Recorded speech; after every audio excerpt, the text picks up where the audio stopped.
Amigos queridos, bom dia. Que essa manhã seja de muita luz para todos nós. Que possamos nos envolver nas vibrações fraternas destes abnegados servidores do Cristo que tanto tem nos auxiliado. Hoje vamos iniciar o capítulo 15, Fora da caridade não há salvação. O que precisa o espírito para ser salvo? Parábola do bom samaritano. Ora, quando o Filho do Homem vier em sua majestade, acompanhado de todos os anjos, sentar-se-ão no trono de sua glória. Reunidos diante dele todas as nações, separará um dos outros, como o pastor separa os bodes das ovelhas, e colocará as ovelhas à sua direita e os bodes à sua esquerda. Então, dirá o rei aos que estiverem à sua direita: Vinde, benditos de meu Pai, tomai posse do reino que vos foi preparado desde o princípio do mundo. Porquanto tive fome, me destes de comer, tive sede, me destes de beber, careci de testo e me hospedastes, estive nu e me vestiste. Achei-me doente e me visitastes, estive preso e me foste ver. Então responder-lhe-ão os justos: Senhor, quando foi que te vimos com fome e te demos que comer, ou com sede que demos de beber? Quando foi que te vimos sem teto e te hospedamos, ou despido e te vestimos? E quando foi que te soubemos doentes ou presos e fomos visitar-te? O rei lhes responderá: Em verdade vos digo, todas as vezes que isso fizestes a um desses mais pequeninos dos meus irmãos, foi a mim que o fizestes. Dirá em seguida aos que estiverem à sua esquerda: Afastai-vos de mim, maldito, ide para o fogo eterno que foi preparado para o diabo e seus anjos. Porquanto tive fome e não me destes de comer, tive sede e não me destes de beber, precisei de teto e não me agasalhastes. Estive sem roupa e não me vestistes. Estive doente no cárcere e não me visitastes. Também eles replicarão: Senhor, quando foi que te vimos com fome e não te demos de comer, com sede e não te demos de beber, sem teto ou sem roupa, doente ou preso e não te assistimos? Então lhe responderá: Em verdade vos digo, todas as vezes que faltastes com assistência a um destes mais pequenos, deixastes de tê-lo para comigo mesmo. E esses irão para o suplício eterno, e os justos para a vida eterna. Mateus, capítulo 25, 31 a 46. Nós convidamos a todos a orar conosco, a pedir a Jesus que sejamos amparados nesta hora sublime do Evangelho, que possamos compreender a grandeza das oportunidades divinas que cada um de nós temos recebido e para quem, Senhor, devemos atender nas suas necessidades maiores. Convido a todos, com seu pensamento elevado, possamos formar um feixe de luz, de uma só vibração, e dizer: Pai nosso que estais nos céus, santificado seja o vosso nome. Venha a nós o vosso reino, seja feita a vossa vontade, assim na terra como nos céus. Pão nosso de cada dia, nos dai hoje, Senhor. Perdoa as nossas dívidas, assim como nós perdoamos os nossos devedores. Não nos deixeis, Senhor, cairmos em tentação, mas livrai-nos de todo o mal, que assim seja. Jesus, que saibamos compreender e interpretar essas lições divinas que tocam o nosso coração, convidando-nos a refletir nas nossas atitudes, em nós mesmos, e que a paz, a esperança, a fé seja sempre crescente em nossos corações. Que assim seja. Meus queridos amigos, esse item do Evangelho, fora da caridade não há salvação, vem ampliando os nossos olhares para a questão do bem. Nós reconhecemos quando Jesus disse que fora da caridade não haveria salvação, não é o fazer por fazer, mas é compreender de que forma temos utilizado de todos os mecanismos que Deus nos deu para que possamos perceber a necessidade dos nossos irmãos. Para que nós possamos atender o bem, não se faz só pelas palavras. E nem podemos dizer que basta a gente crer nesse bem. Muitas vezes, só com palavras e só pelos atos de crer, não nos leva a uma ação operante. E aqui, Jesus sempre nos traz, por meio de sua didática, os ensinos mais sublimes, de forma aparentemente simples, mas que nos leva a grandes reflexões.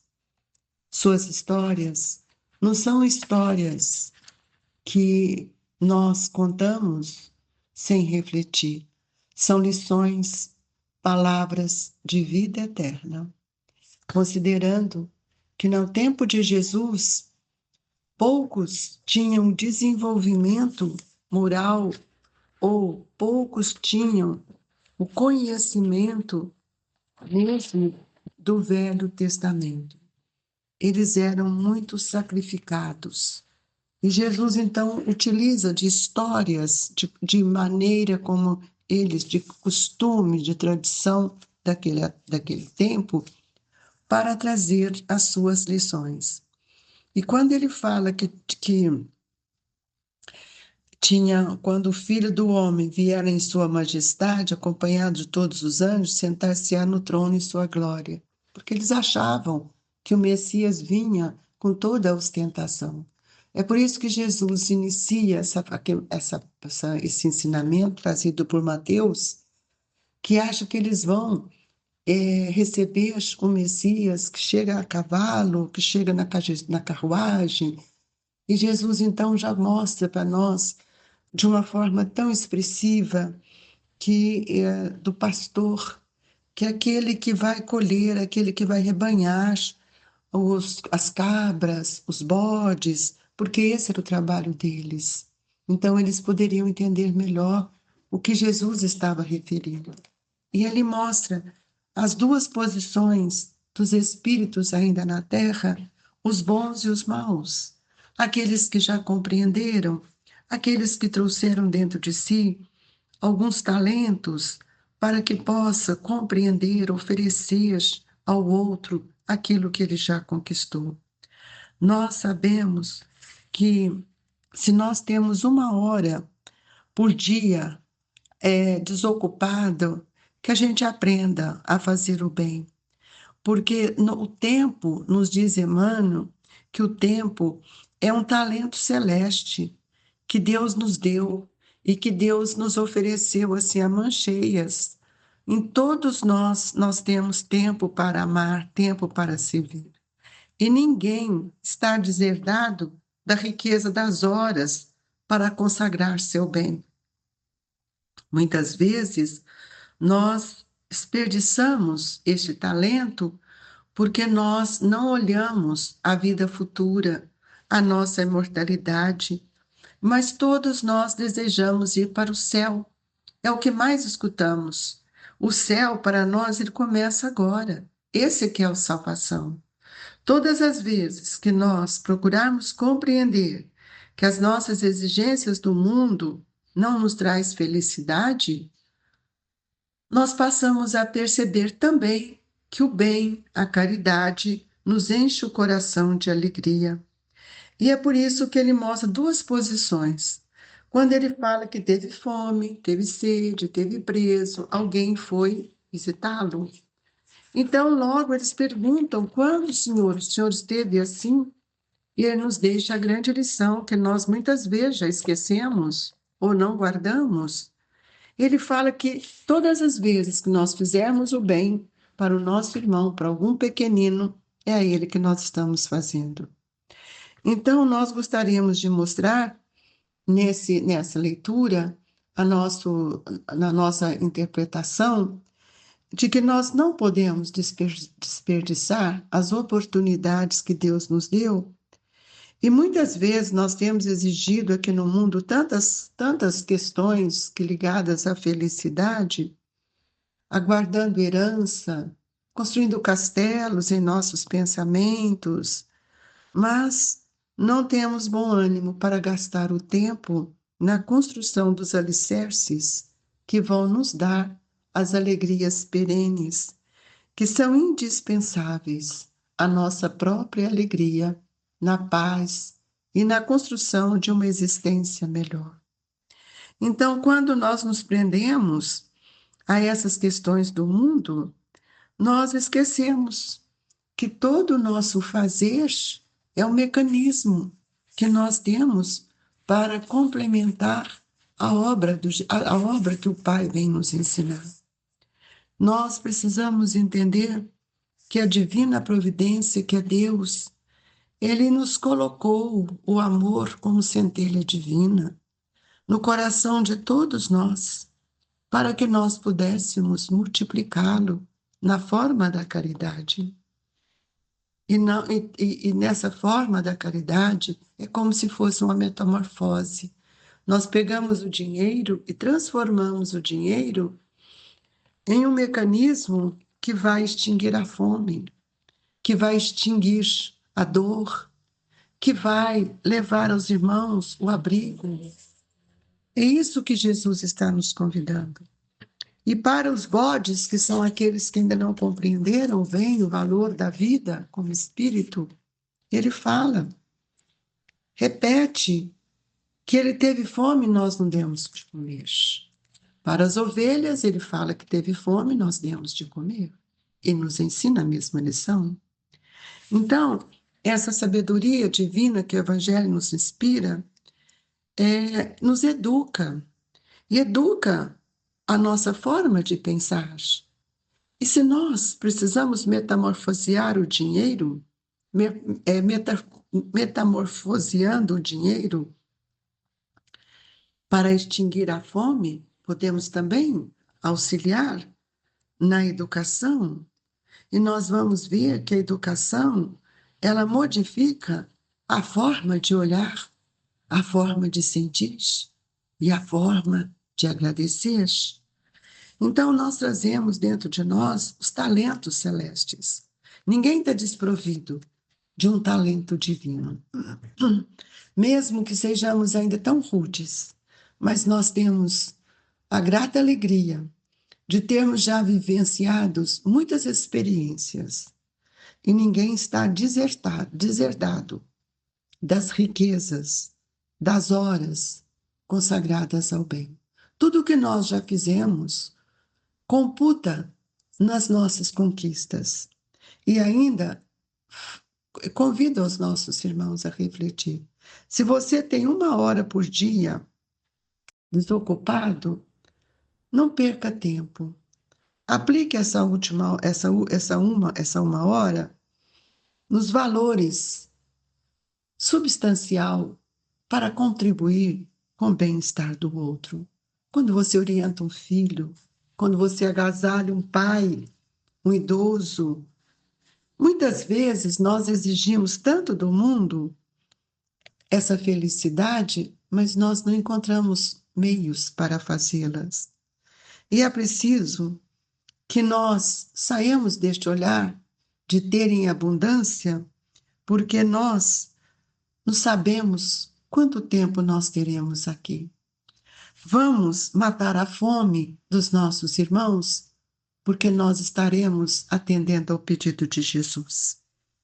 Nunca esqueçamos que o dia passa e muitas vezes nesses minutos que nós podíamos ter para fazer o bem, nós negligenciamos. Por que que nós negligenciamos?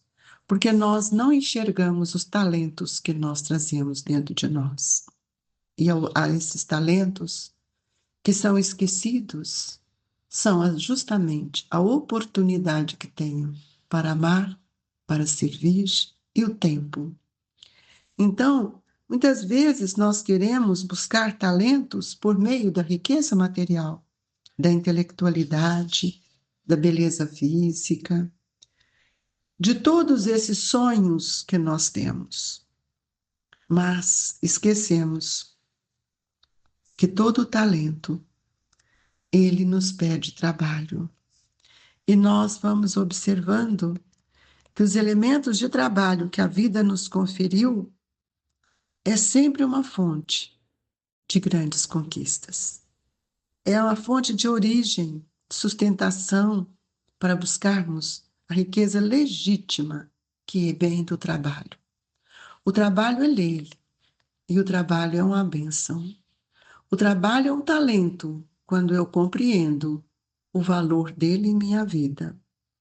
Se nós pensamos que o ouro é talento, que pode ampliar todo o nosso progresso e buscamos sempre, nós vamos ver que a expansão da nossa inteligência em relação ao bem é um maior talento. Então, nós temos que buscar viver e compreender o que seja alegria, porque a alegria é uma fonte, é um estímulo que nós oferecemos ao outro. E nem sempre nós olhamos isso e ressaltamos a dor. E sendo que a dor ela é capaz também de transformar todo esse manancial que temos dentro de nós no bem, na caridade, porque a dor nos aproxima, a dor nos leva a refletir. Então é importante, é indispensável, meus irmãos, que saibamos aproveitar o nosso tempo, esse tempo divino que todos nós recebemos, para que nós possamos auxiliar os nossos irmãos, até que Deus, nosso Pai, nos conceda novos créditos que Ele tem nos emprestado, multiplicando em favor do próximo. Então, nós vamos ver que o que tem mais nos impedido de vivenciar esta parte do Evangelho, da caridade, transformando-nos em ovelhas que acabamos de ler e não ficarmos na posição dos bodes, mas que a gente possa entender que a luz brilha para todos nós, ricos, pobres, cultos, incultos, todos nós recebemos a dádiva. E o talento da oportunidade, que é tão valioso, é sempre o mesmo, na corrente viva e nas incessantes horas do tempo em que vivemos. Mas nunca se esqueça, meus amigos, que é no desejo de doar um pensamento mais nobre, para que possamos vencer a maledicência, fortalecendo o nosso irmão com o nosso sorriso, com o nosso bom ânimo, é que nós vamos ampliando os laços da gratidão, os laços da amizade, e vamos cultivar dentro do coração o bom ânimo, a boa vontade.